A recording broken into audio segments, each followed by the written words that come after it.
Tonight, we travel to one of the most mysterious periods in all of human history, the Late Bronze Age, a time when the ancient world was more connected, more sophisticated, and more prosperous than most people realize. And then, within the space of a few decades, almost all of it was gone. The story of the Bronze Age collapse is one of the great unsolved puzzles of archaeology.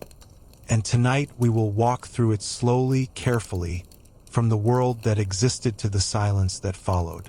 If this kind of quiet journey through deep history helps you rest and learn, consider subscribing so you never miss an episode, and a like helps more people find this channel.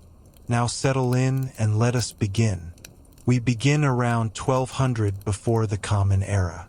In the eastern Mediterranean, a region of warm seas and dry summers, of limestone hills and river valleys, of harbors cut into rocky coasts, of long, sandy beaches where boats can be pulled ashore. This part of the world in 1200 is not a place of small, isolated communities. It is a place of large, organized states, of palace economies, of international trade networks, of diplomacy conducted in written letters, of armies and navies and professional administrators, of cities with populations in the tens of thousands. The world of 1200 before the Common Era is sophisticated, more interconnected than many people expect when they think of this period, more fragile, as it turns out, than it appeared. Let us move through the major powers of this world, one by one, because to understand what is lost, we must first understand what exists. Egypt, the great civilization beside the Nile. In 1200, Egypt is in the New Kingdom period, one of its most prosperous and powerful phases. The pharaoh sits in one of several royal cities. Pyramus in the delta, Thebes in the south, Memphis in between. Egypt controls Canaan and parts of Syria as a zone of influence. It sends governors and garrisons to important cities, collects tribute. It maintains diplomatic correspondence with the other great powers. Egyptian grain and gold flow outward into the wider world. Egyptian prestige fills every court in the region. The Hittite Empire, based in what is now central Turkey, called Hutti by its own people. Its capital is Hattusa, a large city in the mountains of Anatolia, surrounded by massive walls, towers and gates and long stone corridors. The Hittite king, the great king, rules over a complex of vassal states and territories. He corresponds with the pharaoh as an equal, as a brother in the diplomatic language of the time. He sends gifts. He receives gifts. He arranges marriages between royal families. He negotiates treaties. The Treaty of Kadesh, signed between the Hittite king Hattusili III and the Egyptian pharaoh Ramesses II around 1259, is one of the oldest surviving international treaties in the world. Two great powers agreeing on borders, on the return of refugees, on mutual defense. Mycenaean Greece, the civilization of the Greek mainland in the Bronze Age. Not the classical Greece of philosophers and democracy, something older, more martial, more palace-centered. The Mycenaeans build palaces at Mycenae, at Tiryns, at Pylos, at Thebes in Greece, at Orchomenos. Each palace is a center of economic and administrative activity. The palace at Pylos in the southwestern Peloponnese is particularly well studied. Its clay tablets, baked hard in the fire that destroyed it, preserved the administrative records of the palace. Lists of workers, of rations distributed, of flocks of sheep, of land allocations, of offerings to gods. The script used on these tablets is called Linear B. It was deciphered in 1952 by an English architect named Michael Ventris, working from patterns in the signs, from comparisons with earlier undeciphered scripts. He demonstrated that Linear B is an early form of Greek, the oldest written Greek we have. The tablets are not literature. They are administrative records, but they tell us a great deal about how these palace economies worked. The Mycenaean world is connected to the wider Mediterranean through trade. Mycenaean pottery is found across a vast area. In Egypt, in Cyprus, in the Levant, in Italy and Sicily, in Sardinia, these pots traveled because they contained goods, wine and olive oil and other products, or they were traded as fine goods in their own right. The distinctive painted style of Mycenaean pottery is recognizable and widespread. The island of Cyprus, called Alatia in the texts of this period. Cyprus is a copper island. Its name may actually come from the word for copper, cuprum in Latin, kypros in Greek. The island has large copper deposits, and in the Bronze Age, copper is essential, because bronze is made from copper and tin, and bronze is what weapons and tools and prestige objects are made from. Whoever controls copper supplies has enormous power. Cyprus in 1200 is a prosperous trading hub. Its cities are large for the period. In Komi, Kidayon, Hala Sultan Teka, they have fine buildings, workshops producing bronze objects, storage facilities for goods in transit. The island sits at the crossroads of the eastern Mediterranean. Ships from Egypt and the Levant pass by. Ships from the Aegean and the West. Cyprus is where they meet, where cargoes are exchanged, where merchants stay and trade. The Levant, the coast of what is now Lebanon, Israel, and Syria. In the Bronze Age, this coast is dotted with city-states, some under Egyptian influence, some under Hittite influence, some navigating between the two great powers. Ugarit is perhaps the most important of these cities. On the Syrian coast, a large, wealthy trading city, this harbor receives ships from across the Mediterranean. Its merchants trade in tin and copper and grain and textiles and wine and oil and purple dye.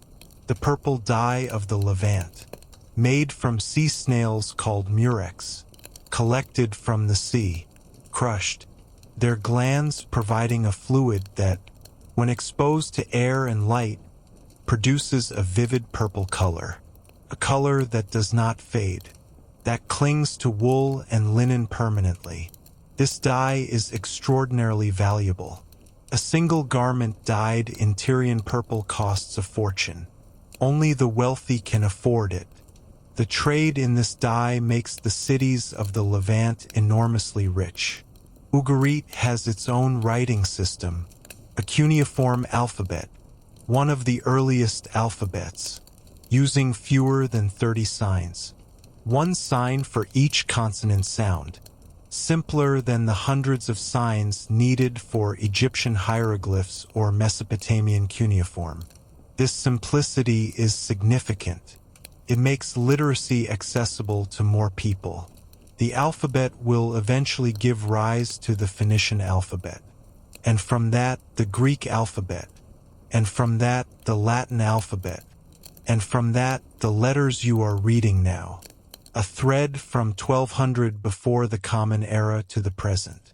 Mesopotamia, the land between the rivers, the Tigris and the Euphrates. In 1200, Mesopotamia is home to Assyria in the north and Babylon in the south. These are ancient civilizations, ancient even by the standards of 1200. Babylon has been a major city for over 1,000 years already.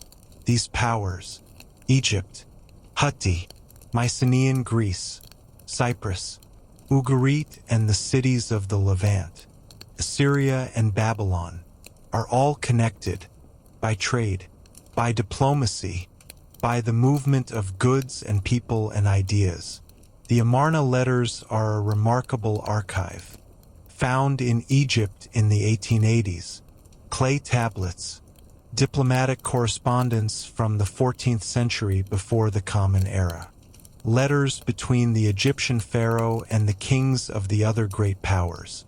And letters from the rulers of smaller city-states, requesting help, sending tribute, reporting on local conditions, complaining about delays, asking for gold. One letter from a king to the pharaoh asks for gold, saying that in Egypt gold is like dust.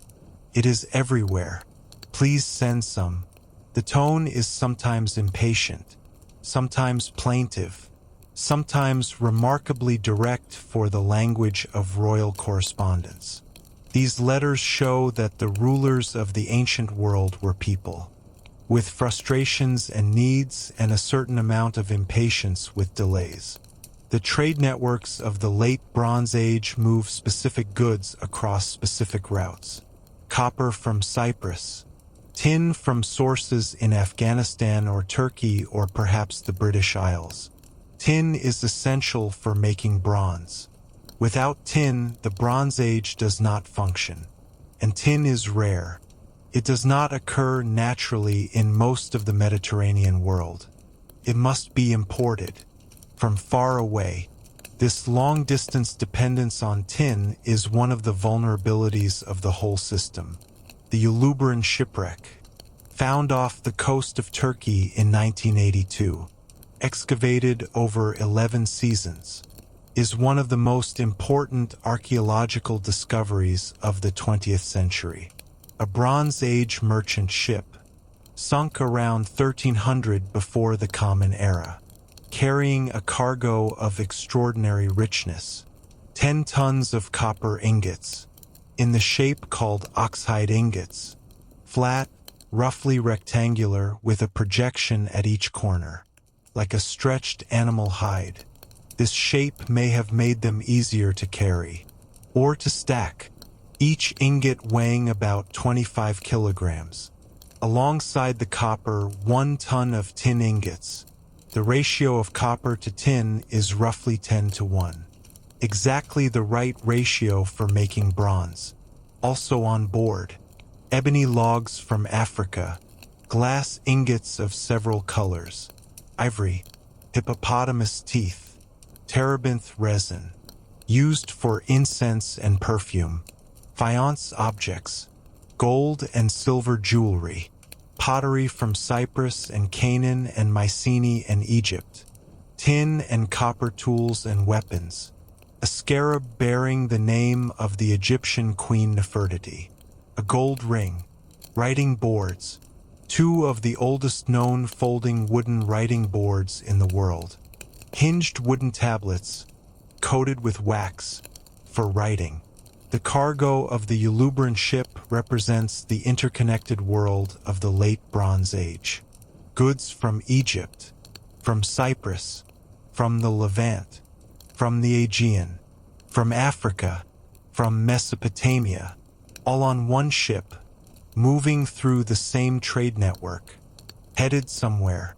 When the ship went down, this is the world of 1200, prosperous, interconnected, sophisticated, palace-centered economies managing large populations, scribes keeping records, merchants moving goods across the sea, diplomats carrying letters between courts, craftsmen producing objects of beauty and utility, farmers tending fields that feed everyone. And then something happens, over the course of roughly 50 years, between approximately 1200 and 1150 before the Common Era. Most of this world disappears. The Hittite Empire collapses. Hattusa, its capital, is burned.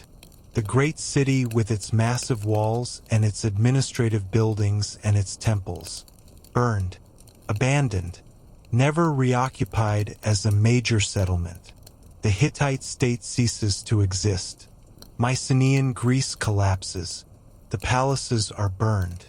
Mycenae, Tiryns, Pylos, Thebes, all burned, some of them in a single generation. The linear Bescript disappears. Writing disappears from Greece entirely for about 400 years, until the Greeks adopt the Phoenician alphabet and begin writing again. The period between the collapse and the reemergence of writing in Greece is called the Greek Dark Ages. Ugarit is destroyed, burned. The last letters found in the ruins of Ugarit describe the attack. A letter from the king of Ugarit to the king of Cyprus, asking for ships. The enemy has come by sea. They have burned cities. They are attacking. Please send ships and men. The letter was never sent. It was found in a kiln, still waiting to be fired, still waiting to be sent. The city was destroyed before it could be dispatched. Other cities of the Levantine coast are burned or abandoned. Alalak, Hazor, Megiddo, Ashkelon, many others. Destruction layers in the archaeological record. A layer of ash and burned debris. Above the prosperous Bronze Age city. Below whatever comes next. Or nothing if the city is abandoned. Cyprus is devastated. Enkomi and Kidion and other cities show destruction layers. Some are rebuilt, smaller, less prosperous. Others are abandoned. Egypt survives, but barely, and in a weakened form. The new kingdom continues for another century, but Egypt's empire in Canaan contracts. The tribute stops coming. The garrisons cannot be maintained. Egypt withdraws. It becomes a smaller, more inward-looking power. The new kingdom ends. The third intermediate period begins. Egypt is never again the dominant power in the Near East. What caused the Bronze Age collapse? This question has occupied archaeologists and historians for over a century. It is one of the most debated questions in ancient history, and the honest answer is that we do not fully know. The evidence points to multiple causes, working together, interacting with each other, amplifying each other. No single cause explains everything, but several things clearly happen at roughly the same time. The Sea Peoples. This is the name given by Egyptian sources to the groups that attack Egypt and the Levant in this period. Egyptian inscriptions and reliefs at Medinet Habu, the mortuary temple of Ramesses III, describe and depict battles against these groups, on land and at sea. In the Nile Delta, the reliefs at Medinet Habu are detailed. They show the land battle. Egyptian infantry and chariots meeting a force that includes carts pulled by oxen, carrying women and children. These are not simply raiders. They are people moving, bringing their families, their possessions, moving somewhere. The naval battle is also shown. Ships engaged in the Nile Delta, Egyptian archers on the shore and on the ships, firing into the enemy vessels. Figures falling into the water. The Egyptian king in his chariot on the shore, directing the battle. The inscriptions name various groups: the Peleset, the Checker, the Shikalesh, the Denyen, the Weshish. Some of these names may correspond to peoples known from other sources. The Peleset may be the Philistines, who appear in the Bible as inhabitants of the Levantine coast. The Denyen may be related to the Danans, one of the Greek words for the Greeks. The identifications are uncertain. The origin of the Sea Peoples is one of the enduring debates of Bronze Age scholarship. Where do the Sea Peoples come from?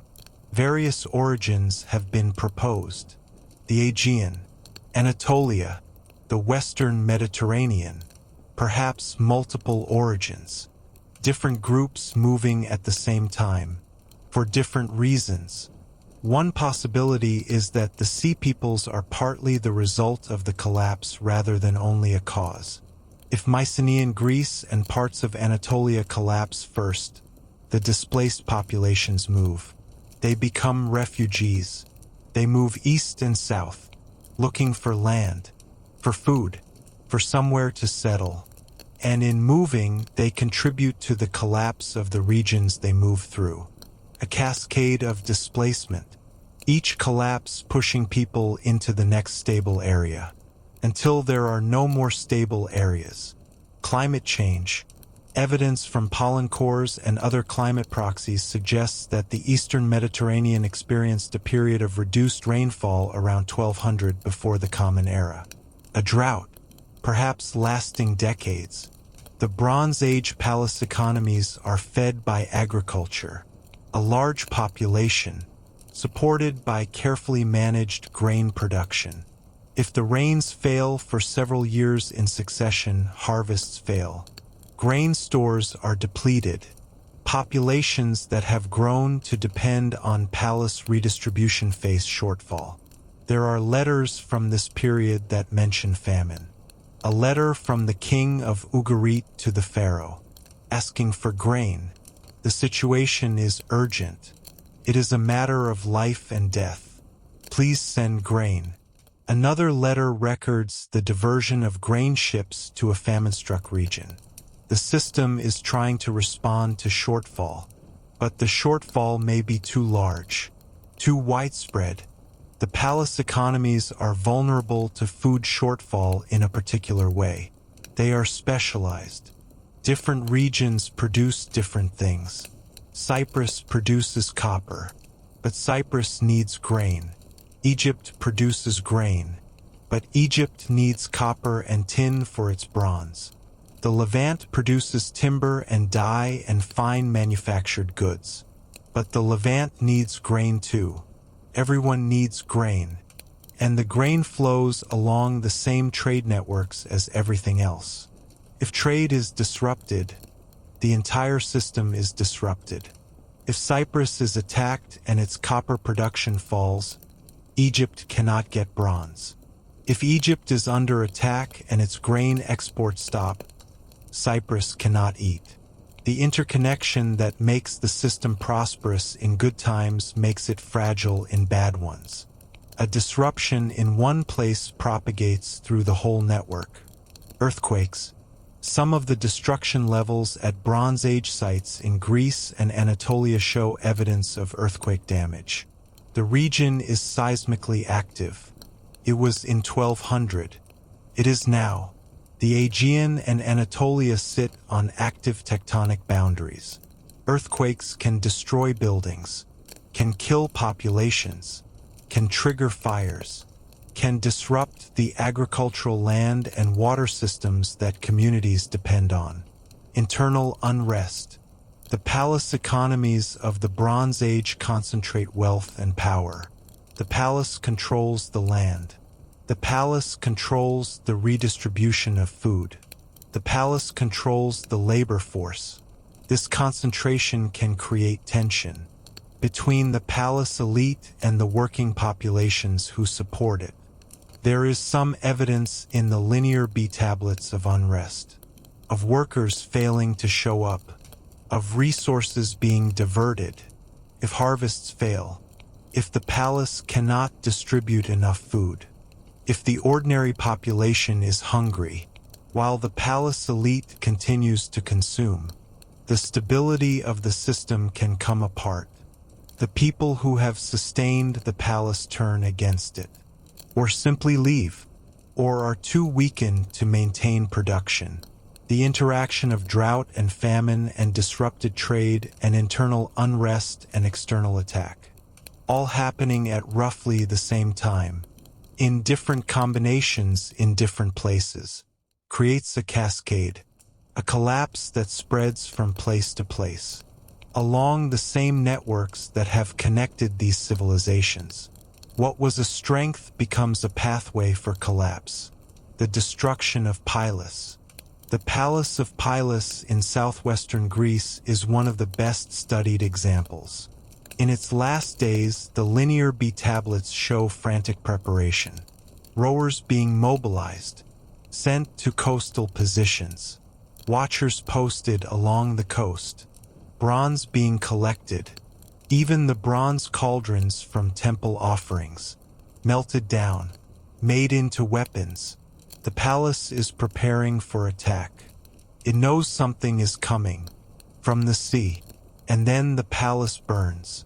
The clay tablets, unbaked and never meant to be permanent records, are baked hard in the fire, preserved by the very thing that destroys the palace. They survive while the palace does not, telling us in their dry administrative language the last activities of a civilization about to end.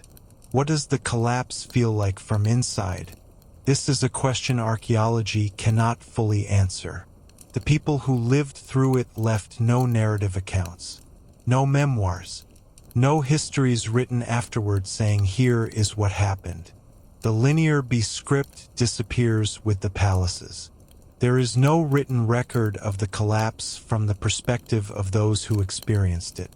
We only have the physical evidence, the destruction layers, the burned timbers, the smashed pottery, the abandoned buildings, the skeletal remains, the objects left behind in the ruins, and the letters preserved by accident that describe the last moments of some of these places. The letter from Ugarit that was never sent, baked into permanence by the fire that destroyed the city, asking for ships, asking for men. The enemy has come. They burn cities. Please help. We do not know if help was asked for in time. We do not know the names of the people who wrote the letter, or who was supposed to carry it, or who was supposed to receive it. We only know that it was not sent, and that the city that produced it was destroyed, and that the people who lived there scattered or died, and that the city was never rebuilt as a major settlement. After the collapse, the landscape of the Eastern Mediterranean is very different. The great palace centers are gone. The administrative systems that organized large populations are gone. The scribal schools that trained the people who could write are gone. The trade networks that moved copper and tin and grain and luxury goods are drastically reduced. Population declines. This is visible in the archaeological record. Fewer sites, smaller sites, less material culture, simpler pottery, less bronze, less evidence of long-distance trade. The world becomes smaller, simpler, more local. Greece enters the period historians call the Greek Dark Ages, lasting roughly from 1100 to 800 before the Common Era. 300 years, in which the population of Greece may have declined by as much as 90% in some regions, in which writing disappears entirely, in which the palace economies are replaced by smaller, simpler community organizations, in which the elaborate material culture of the Mycenaean period gives way to much plainer things. The memory of the Bronze Age survives in Greece, but as myth, a story, not as accurate history. The great palaces become the palaces of heroes. Mycenae becomes the city of Agamemnon. The Trojan War is set in this period. Whether the Trojan War has any historical basis is debated, but it is set in the Bronze Age, in the world of the Mycenaean palace kingdoms. Homer writes about this world, or sings about it perhaps in the 8th century, 400 years after it ended, drawing on stories that had been passed down through oral tradition.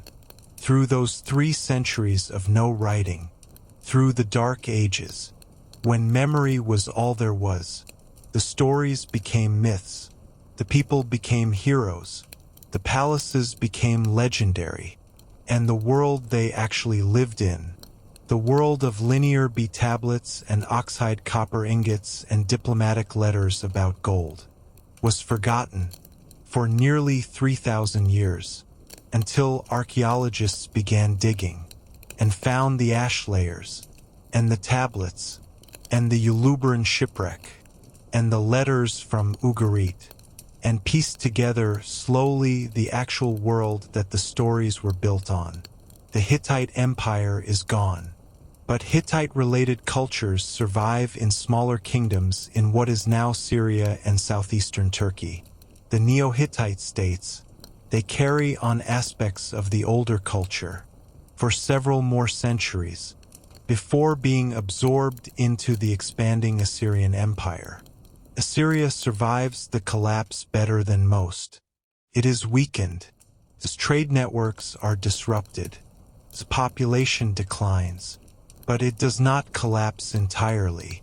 The Assyrian state continues, and in the centuries after the collapse, it recovers. It expands.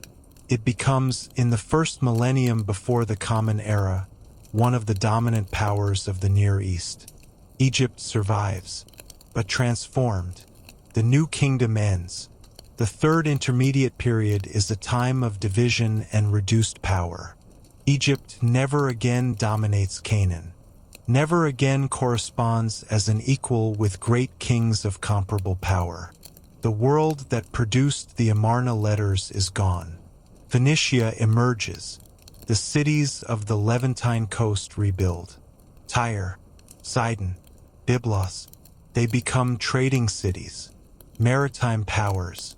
They spread across the Mediterranean, founding colonies. Carthage in North Africa, others in Spain and Sicily and Sardinia. They carry their alphabet with them, the simplified consonantal alphabet derived from Ugaritic. They spread it to the Greeks. The Greeks adapt it, add vowels, create the Greek alphabet, which passes to Rome, which passes to us. The Philistines settle on the southern coast of Canaan. Possibly descendants of sea peoples, possibly of Aegean origin. They build cities, Gaza, Ashkelon, Ashdod, Ekron, Gath. They develop their own culture, distinctive pottery, distinctive architecture. They become the neighbors and rivals of the early Israelites. Their encounters are recorded in the Hebrew Bible. The collapse reshapes the political geography of the entire region. The old system of a few great powers and many small client states is gone. In its place, a more fragmented world. Smaller kingdoms, city-states, tribal confederations.